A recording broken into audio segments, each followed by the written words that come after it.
El antiguo Egipto. Durante más de 3 milenios, una de las civilizaciones más vibrantes y enigmáticas del planeta floreció durante la guerra y la paz. Los egipcios edificaron ciudades magníficas y monumentos longevos. Además, lograron un alto nivel tecnológico y matemático. Su increíble legado sobrevive hasta hoy día.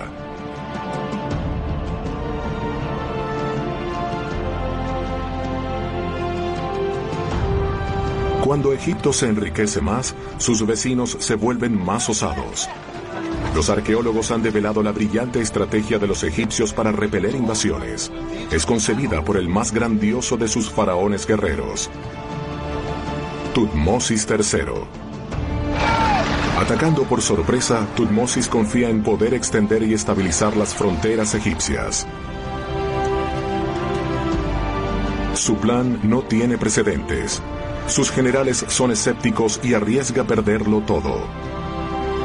Pero sus enemigos no le han dejado otra opción.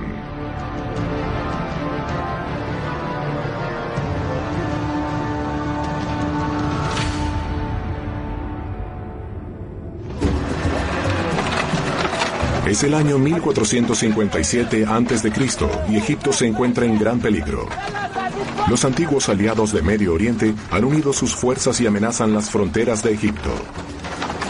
Pero el faraón Tutmosis III y sus soldados no esperarán a que el enemigo los ataque. En una maniobra sorpresiva se dirigen hacia Megido, una fortaleza cerca del Monte Carmelo en el Israel de nuestros días. Detrás de esas colinas esperan los enemigos del faraón, y allí se decidirá el futuro de Egipto.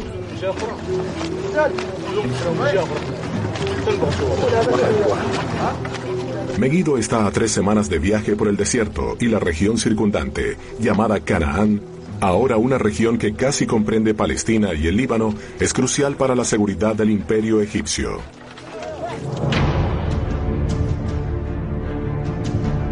Los principados de esa región eran neutrales o estaban bajo el control de Egipto hasta que el reino Mitanni, el rival más fuerte de Egipto, robó a este la lealtad de los demás.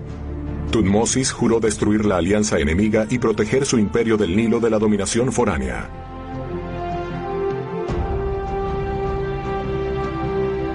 Mientras tanto, en Tebas, la capital, los súbditos del faraón aguardan noticias de la campaña. Con más de 50.000 habitantes, es una de las ciudades más grandes del mundo. Al igual que el resto de Egipto, Tebas depende del comercio y los tributos de los territorios sometidos. Ahora todo eso está en riesgo.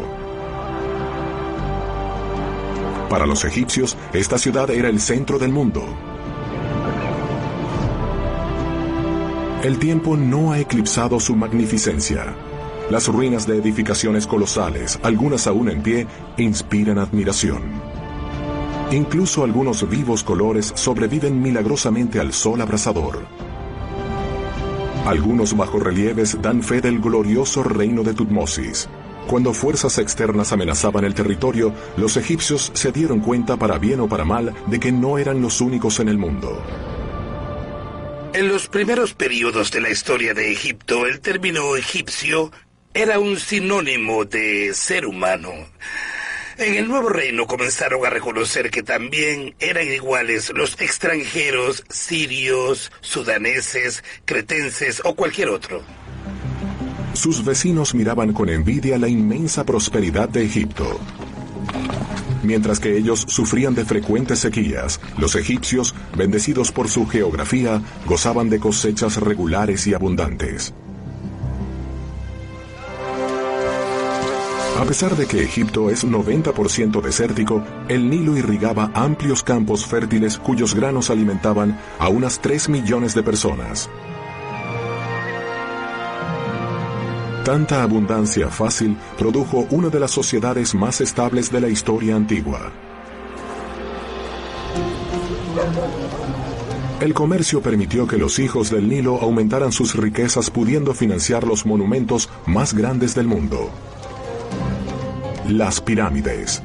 De seguro, los dioses amaban a los egipcios. Los egipcios eran muy arrogantes porque estaban convencidos de que no había nada mejor que Egipto. Los dioses los bendijeron con la mejor tierra del mundo, y casi todos los extranjeros decían igual. Tienen ese río maravilloso que siempre fluye, unos campos que siempre dan cosechas y no se tienen que esforzar. Este es el cielo en la tierra. Tutmosis creció en un mundo que desconocía de hambrunas y guerras. Llega al trono siendo un niño, luego de la muerte prematura de su padre. El joven rey aún no puede gobernar. Por eso su tía y madrastra, Hatshepsut, asume el poder por él. Según la tradición, los faraones eran hombres, pero Hatshepsut aspira a obtener autoridad divina de por vida. He intentado hacer una lista de todos los funcionarios de gobierno y miembros de la nobleza que la apoyaban. Y ese quizás fue el secreto, una especie de... iba a decir intriga, pero es un término muy duro y más bien un círculo de partidarios muy influyentes, más de lo que se cree. Para reafirmar su legitimidad como gobernante, Hatshepsut cambia su apariencia en los bajorrelieves de los templos y las estatuas oficiales. Al principio aparece representada como mujer, con senos y rasgos femeninos. Pero no tarda en hacerse representar con la barba ceremonial de los faraones anteriores a ella. Hatshepsut se ha transformado oficialmente en un faraón masculino.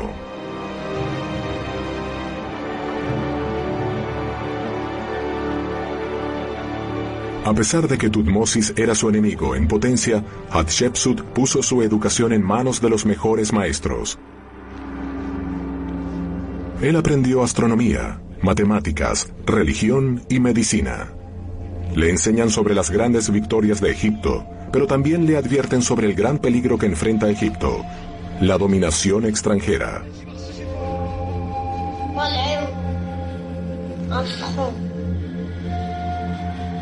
Apenas 2 siglos antes, para el estupor de los egipcios, una tribu extranjera tomó el control de Egipto. Siempre habían creído que Egipto era invencible. Pero en 1648 a.C., los Hicsos, unos grupos nómadas del noreste, penetraron en territorios egipcios y se convirtieron en invasores. Primero conquistaron el delta del Nilo, luego invadieron el Bajo Egipto, y después dividieron el imperio en 2 fracciones enemigas.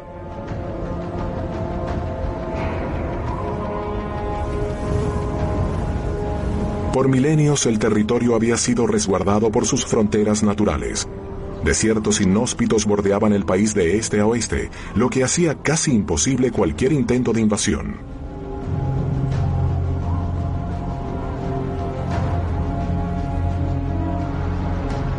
En el delta del Nilo, en el norte, las ciénagas los protegían de invasores de ultramar. Egipto era un lugar seguro, o eso parecía. Estaba protegido naturalmente. El gobierno simplemente mantenía algunos fuertes fronterizos con un puñado de tropas. Solo eso necesitaban. Repelían a todo invasor. Y lo hicieron durante los primeros 15 siglos de su historia. Fueron notablemente exitosos en repeler a todos los extranjeros indeseables que venían de otras comunidades. Pero los Hicsos eran diferentes. Gracias a un avance tecnológico pudieron infiltrarse por el delta y atacaron desde el mismo territorio egipcio.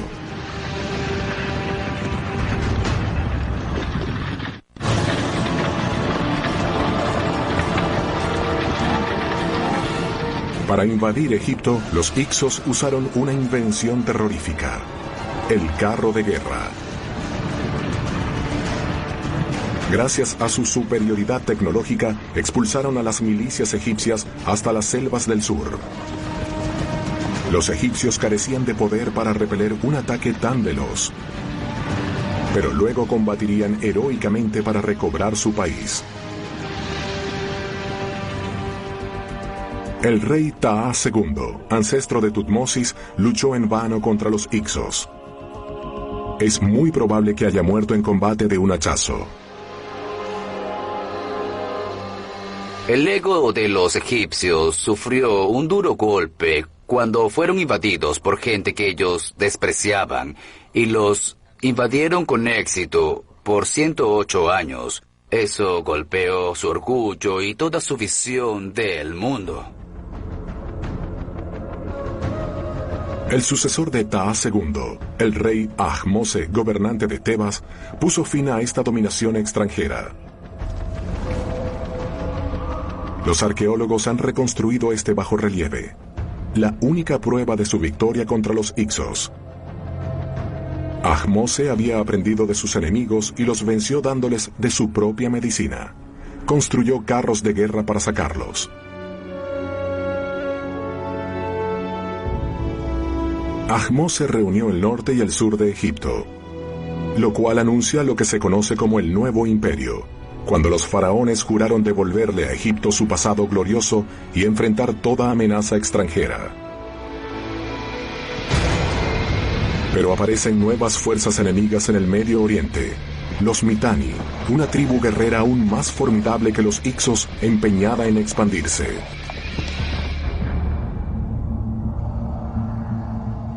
Los Mitanni trataron de debilitar la influencia de Egipto en el noreste.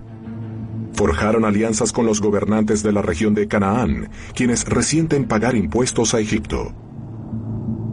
Mientras se aproximan a las fronteras de Egipto, las filas de los Mitanni se llenan de antiguos vasallos egipcios. En Tebas, la capital egipcia, el tiempo se agota. Tutmosis ya es adulto, pero Hatshepsut está en desacuerdo con el plan a seguir. Él quiere movilizar su ejército de inmediato para interceptar al enemigo antes de que llegue a las fronteras egipcias.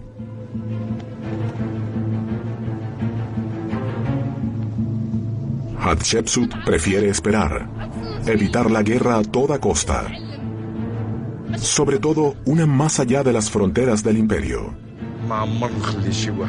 Y aunque Tutmosis es el genuino heredero, Hatshepsut aún no ha entregado el trono. Él insiste en que su estrategia salvará a Egipto. Pero ella se niega, y él debe obedecer.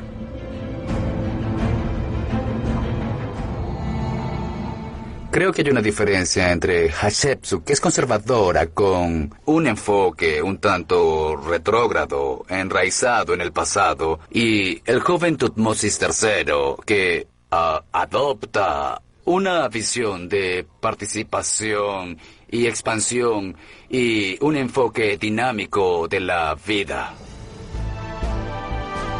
Al no permitírsele a Tutmosis librar la guerra a los Mitanni, dirige su atención a otro lugar, a una región al sur entre Egipto y Nubia, escenario de constantes conflictos. Sus ancestros habían construido una cadena de fortalezas a lo largo del Nilo. El joven rey quiere reforzarlas y mover sus músculos militares para demostrar que Egipto sigue siendo fuerte.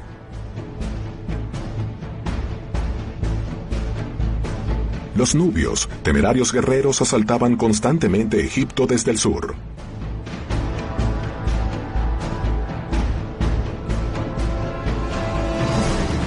Actualmente no quedan muchas fortalezas fronterizas en Egipto.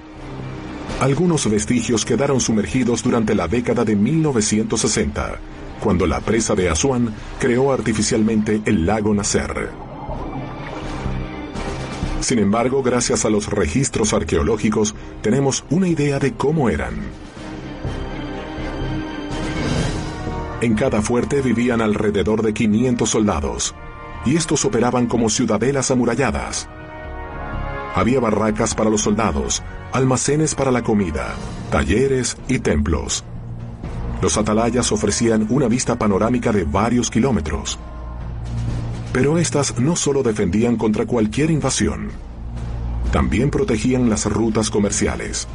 Todos los faraones, incluyendo Tutmosis, querían tener acceso a las materias primas de Nubia, incluyendo el oro y la gente. Egipto históricamente ve al sur, no solo para conquistarlo, sino también por sus productos, y uno de aquellos que tendemos a olvidar son los esclavos. enviaban caravanas o lo que llamaríamos expediciones esclavistas que luego regresaban con miles de nubios. La campaña del sur es exitosa.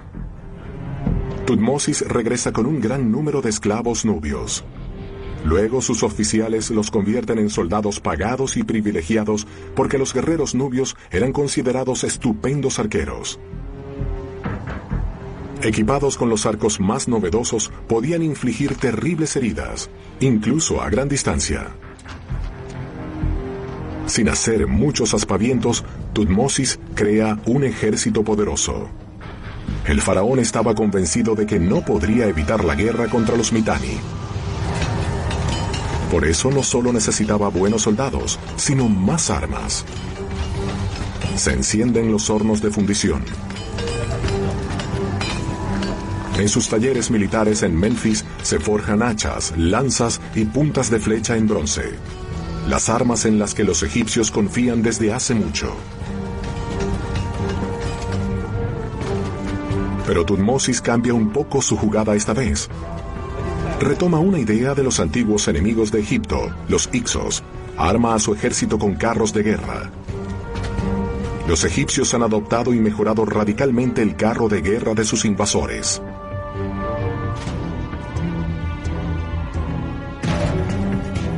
Sabemos cómo eran gracias a ilustraciones en las paredes de los templos.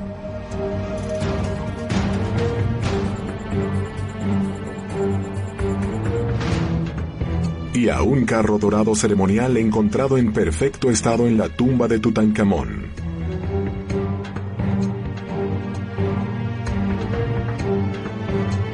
Muestra en detalle cómo los egipcios construían estas máquinas de guerra.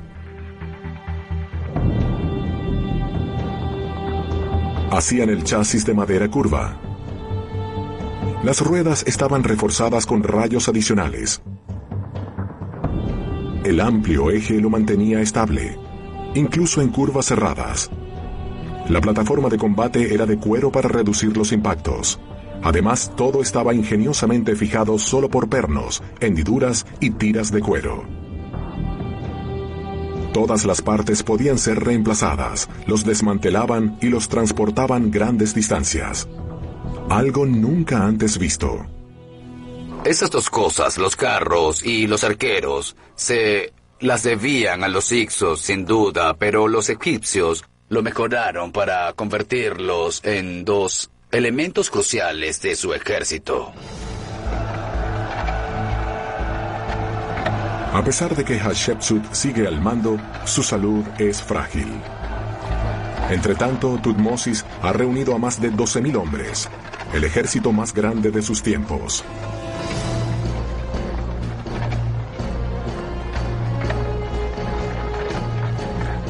Y ahora lo puede utilizar porque acaba de recibir una noticia importante.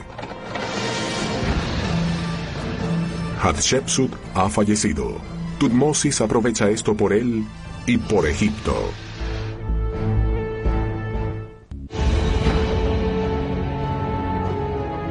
La muerte de la faraona Hatshepsut marca el fin de una era.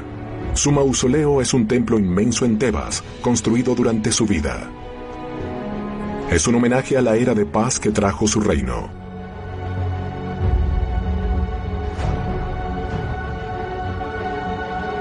Sus embarcaciones recorrían grandes distancias y volvían con maderas exóticas, oro y esclavos. La mujer más poderosa en la historia de Egipto descansa en el Valle de los Reyes.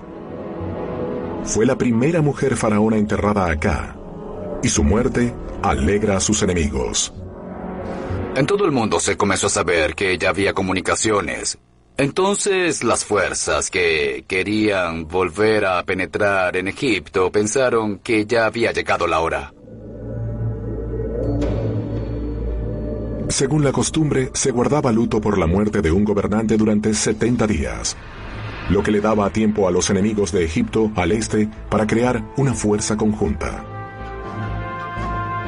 Una coalición de príncipes enemigos se congrega cerca de Megido, lista para atacar al oeste. Durante años, Tutmosis no ha tomado medidas para contrarrestar la amenaza asiática. Ahora tiene que actuar rápidamente para frenar al enemigo atacando primero. El faraón conduce su ejército hacia el noreste desde Menfis hasta Gaza, en Canaán, recorriendo 370 kilómetros por un desierto inhóspito que los ha protegido por siglos, pero que ahora deben cruzar. Forman una gigantesca columna de 12.000 hombres y 2.400 bestias. Un ejército así requiere suministros constantes, incluyendo 5.000 litros de agua fresca al día.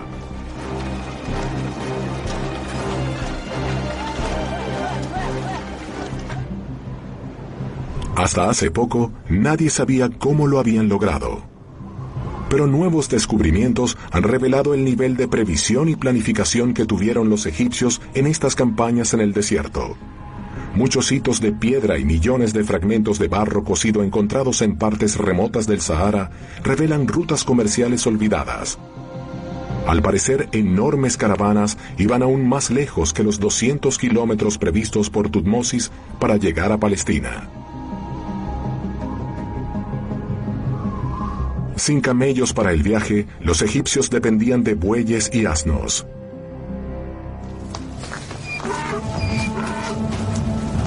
Así desarrollaron un sistema de abastecimiento de agua muy sofisticado. Grandes caravanas iban delante del ejército y colocaban miles de litros de agua en el camino.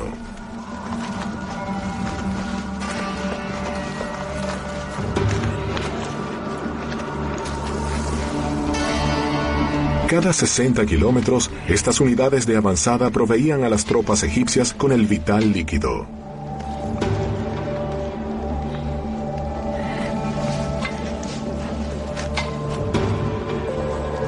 Luego de 10 días, Tutmosis y su ejército llegan a Palestina. Habían vencido al desierto, pero aún están a 11 días de extenuante recorrido hasta su objetivo principal. Megiddo, una ciudad fortificada y ubicada estratégicamente en lo alto de una colina, hoy en Israel. Su posición privilegiada hacía cualquier ataque casi imposible. Hoy en día la zona está cubierta de campos. En esa época era una ruta comercial vital. Fue ahí donde se concentraron los enemigos de Tutmosis. Desde Megiddo se comandaba el valle de Jezreel y de ese modo dirigías toda la región. Megiddo entonces es un lugar estratégico, Tutmosis III lo sabe e igual los cananitas. Por eso aquí se encontraron. No solo es un buen campo de batalla, el que ganara controlaría toda la región. El ejército de Tutmosis está a solo 30 kilómetros de Megiddo, pero ahora el Monte Carmelo se interpone en su paso. El faraón tiene 3 opciones: circunvalar la montaña dirigiéndose al norte o al sur y perder 2 días, o seguir hacia el frente y atravesarla.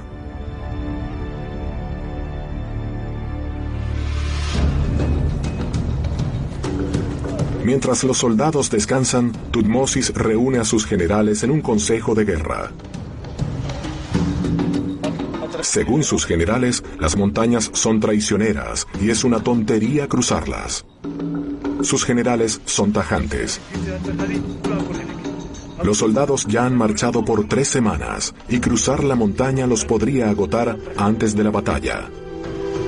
Pero Tutmosis ve en ello una estrategia.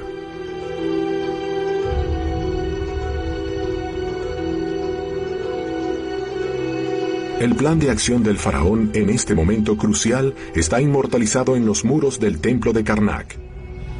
Su decisión era tan importante que el futuro de Egipto dependía de su plan. En esos momentos es cuando se escribe la historia.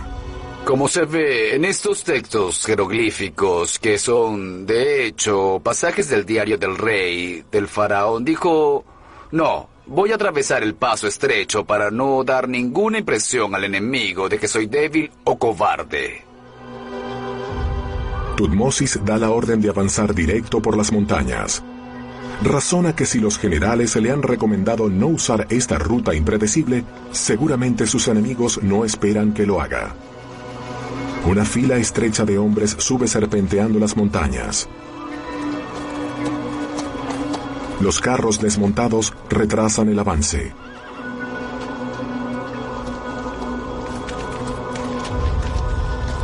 Al escalar por la roca, las tropas son muy vulnerables a los ataques.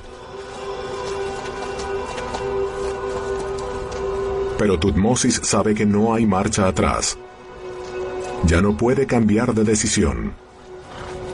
Sus hombres lo siguen sin cuestionar, aunque algunos de ellos creen que se dirigen a la muerte. El faraón sospecha que el enemigo, el rey canaanita de Kadesh, ha ubicado sus tropas al norte y al sur de Megido y tiene la esperanza de que la ruta por la montaña esté desprotegida.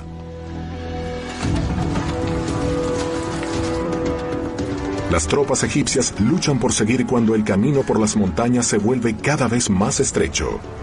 En cualquier momento, las fuerzas de la coalición podrían atacarlos. La ruta casi parece intransitable. Los soldados apenas avanzan.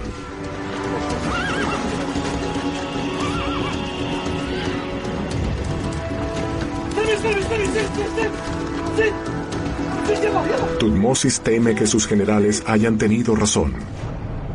Pero milagrosamente, los egipcios consiguen pasar. Enfrente de ellos se extiende la explanada de Megido.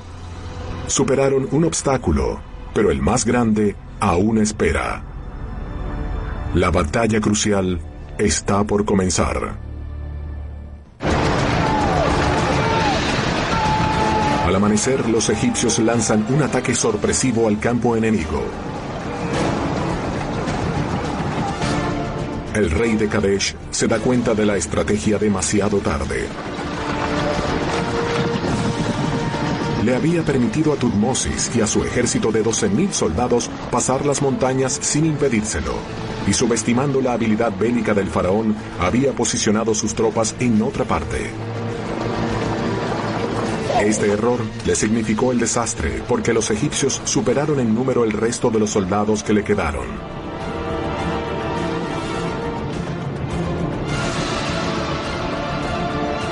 Sin tiempo para pedir refuerzos, la coalición de Canaán debió dar la retirada.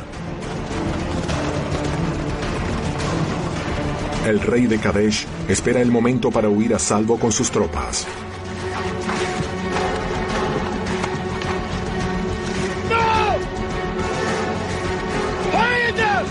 Pero de repente, la avaricia infesta a las tropas egipcias, y en vez de perseguir al enemigo, se lanzan al saqueo del campo enemigo. Algo que Thutmosis no había previsto. Aquí, Thutmosis III, con palabras sacadas de su propio diario, dice en estos textos jeroglíficos: si tan solo mi ejército no hubiese desviado su atención hacia el saqueo del campamento enemigo, Megido hubiese sido tomada en solo un día. Thutmosis había ganado su primera gran batalla, pero su falta de experiencia y la falta de disciplina de sus tropas permitieron que el enemigo escapara. Mientras los egipcios se hacen con el botín, la coalición de Canaán se embosca dentro de Megido. Durante toda su larga historia, Megido ha sido una fortaleza formidable. En la actualidad, un grupo de estudiantes excava en la ciudad, capa por capa.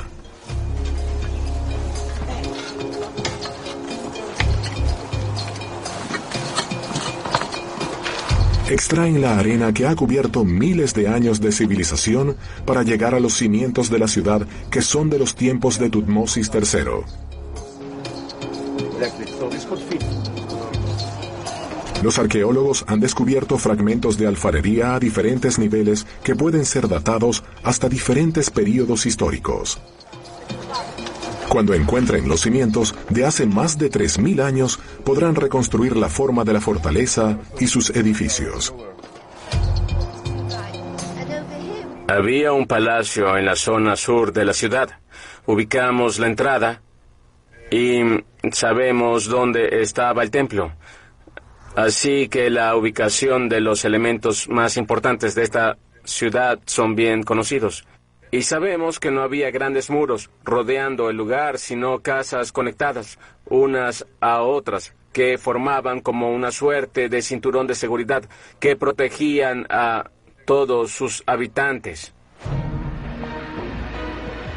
Las casas fortificadas de Megido en lo más alto de las colinas protegían al rey de Kadesh y a sus hombres. Según Tutmosis III, resistieron por 7 meses, así que de seguro tenían suficientes suministros. El cómo pudieron resistir por tanto tiempo siempre fue un misterio para los arqueólogos, hasta que se descubrieron remanentes de un sofisticado acueducto subterráneo. Un enorme túnel cavado en lo más profundo de la montaña suministraba agua a la población, pero Tutmosis y sus hombres terminaron apoderándose de la ciudad. Quizá vencieron los muros o derribaron las puertas, o quizás sobornaron a alguien para que abriera, lo cual era muy común en tiempos antiguos. Sea como haya sido, Megido finalmente cae y sus enemigos quedan en poder de los egipcios. El rey de Kadesh y sus aliados son llevados ante el faraón.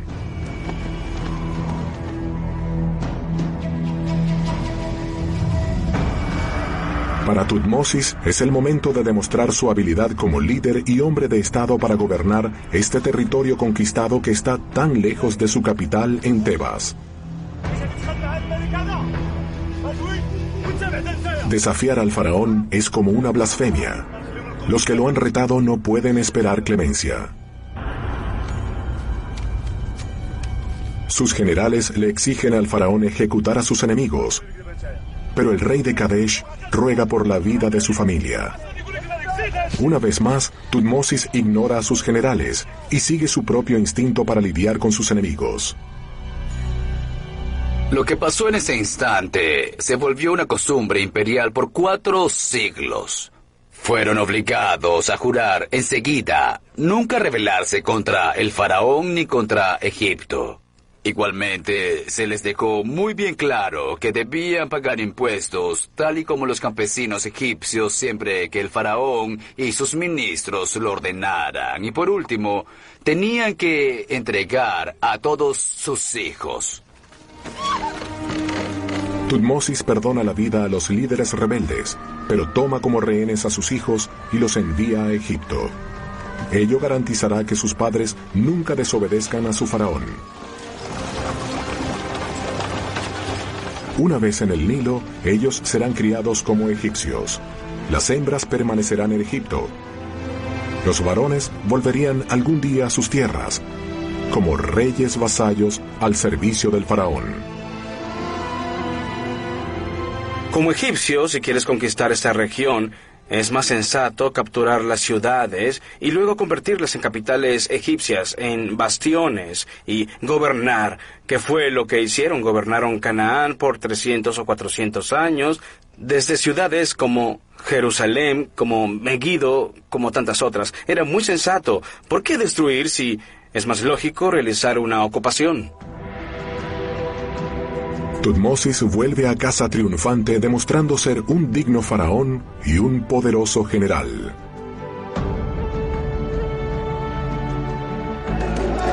Por doquier, los egipcios reseñan la victoria contra el rey de Kadesh y la conquista de Megido. Los sacerdotes abren de par en par las puertas de los santuarios de los dioses imperiales para recibir el botín de guerra, el oro de los enemigos, para ofrendarlo al Dios que hizo posible la victoria. Amón, el Dios supremo del reino y del impetuoso imperio.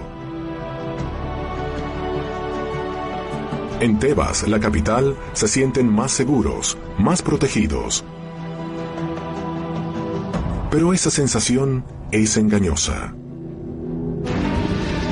Su mayor enemigo, los Mitanni, no han sido derrotados y están planeando la venganza.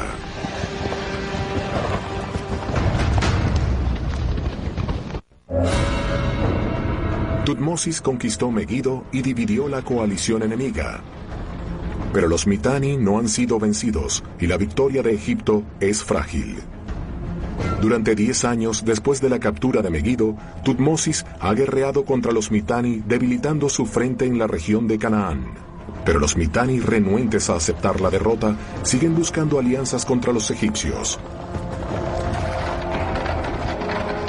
Entonces Tutmosis decide destruirlos de una vez por todas. Prepara trasladar su ejército a la costa del Líbano. Lo logró solo tras 4 o 5 campañas.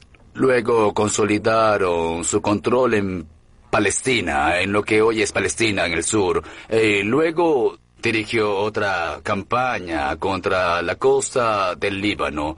Y para eso era mejor y más fácil trasladar sus tropas a través de transportes marítimos. Los registros antiguos muestran que Tutmosis planeó una campaña terrestre y marítima contra los Mitanni, pero los arqueólogos siempre habían dudado de tal hazaña. Aparte de las imágenes y las inscripciones, nunca se habían encontrado pruebas arqueológicas de que los egipcios sabían construir barcos marítimos. Pero hace pocos años, a orillas del Mar Rojo, los investigadores hallaron restos de un puerto marino egipcio. Es uno de solo 2 que se han encontrado. Esta, una red de al menos 8 galerías de coral fosilizado, es la primera evidencia tangible de que los egipcios no solo navegaron por el Nilo, sino también en mar abierto.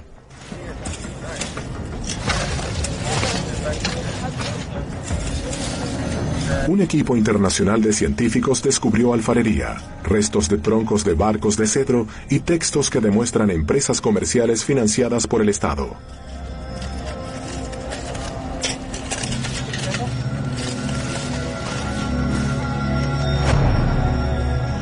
Pero las cavernas guardan sorpresas aún mayores. En sus profundidades, los científicos descubrieron cargamento y pertrechos de navegantes egipcios. Cientos de metros de antigua soga de barco conservada durante miles de años. Una evidencia sólida de que los egipcios conquistaron el mar a pesar de todas las dudas. Construyeron barcos de carga que recorrían largas distancias, siglos antes de Tutmosis III. La arqueóloga marina Cheryl Ward ha excavado secciones de tablones de madera. Solo necesita algunos fragmentos de la popa para reconstruir toda la embarcación. Los navíos eran más robustos y más grandes que los usados en el Nilo.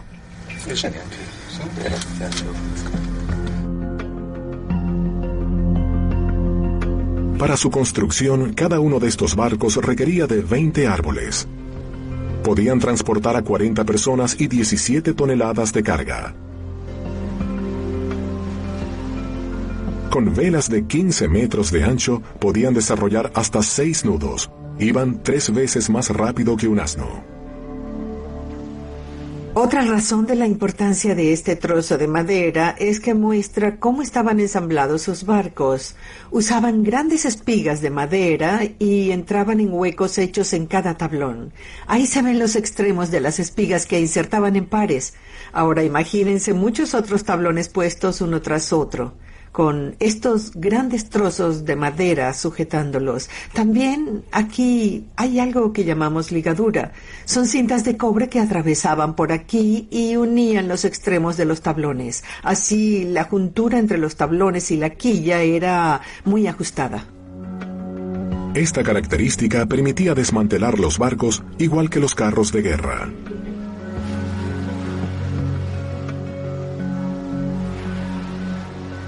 Los marinos podían transportar el barco por tierra y luego reensamblarlo para llegar a su destino.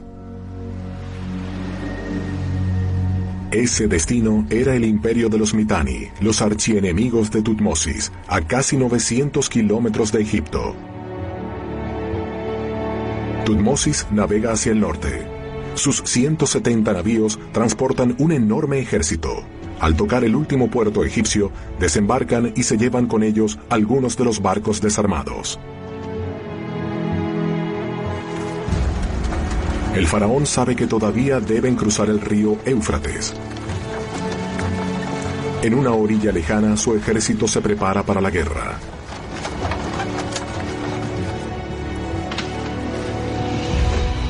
Pero la gran batalla nunca ocurrió. Los Mitanni se retiraron a las planicies asiáticas.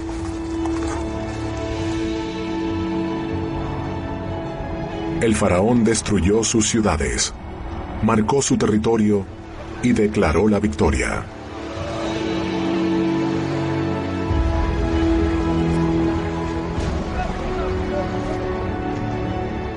El diario en el que el faraón describió sus batallas finaliza poco después de la campaña en el Éufrates. Una estela real esculpida a orillas del Éufrates marca los límites de su imperio. Tutmosis ha alcanzado los límites geográficos de su poder militar. El imperio egipcio nunca se extenderá más. Tutmosis y sus soldados pudieron finalmente volver a casa. Ningún egipcio quería vivir tan lejos de su país. Para todos ellos, su hogar es el paraíso en la tierra. Sus vidas se desarrollan en torno al Nilo. Quizás fue por eso que esta antigua potencia se mantuvo aislada y solo se expandía cuando tenía razones para hacerlo sin extralimitarse. Tutmosis III parece ejemplificar ese viejo interés de los egipcios de convertir territorios próximos a Egipto en una esfera de influencia a los que pudiera ir un emisario egipcio y comunicarle a un líder local lo que quería decir el faraón, y ese líder dijera: sí señor, yo lo obedezco. Una vez más, Tutmosis regresa victorioso a Tebas después de haber expandido como nunca el imperio egipcio. Ningún faraón había tenido tanto poder. Tutmosis ha logrado su misión en la vida: repeler el peligro de un dominio extranjero.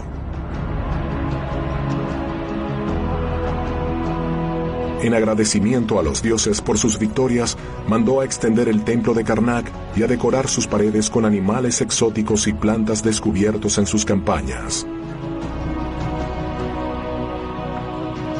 Como todos sus ancestros, Tutmosis es representado venciendo a sus enemigos. Pero con la expansión del territorio, cambió la visión de los egipcios hacia los extranjeros. Ahora, al menos, los consideraban seres humanos. Casi los veían como compatriotas, y eso se ve en los cambios en ciertos rasgos de la religión egipcia. En el nuevo imperio, la pregunta, ¿dónde acaba la autoridad de los dioses egipcios? ¿Tienen completamente el control sobre Egipto y no más allá? En el nuevo imperio decidieron que no, que su autoridad tenía alcance más allá de las fronteras. Tutmosis es recordado como el más grandioso de los generales egipcios y como un astuto político. Su reino de 54 años, gobernando a más de 3 millones de personas, no había tenido precedentes y fue brillante. Al haber entendido los límites de las conquistas en el extranjero, logró mantener el poder de Egipto y su estabilidad, con lo cual aseguró su éxito durante siglos. Tutmosis definió en lo que se convertiría Egipto.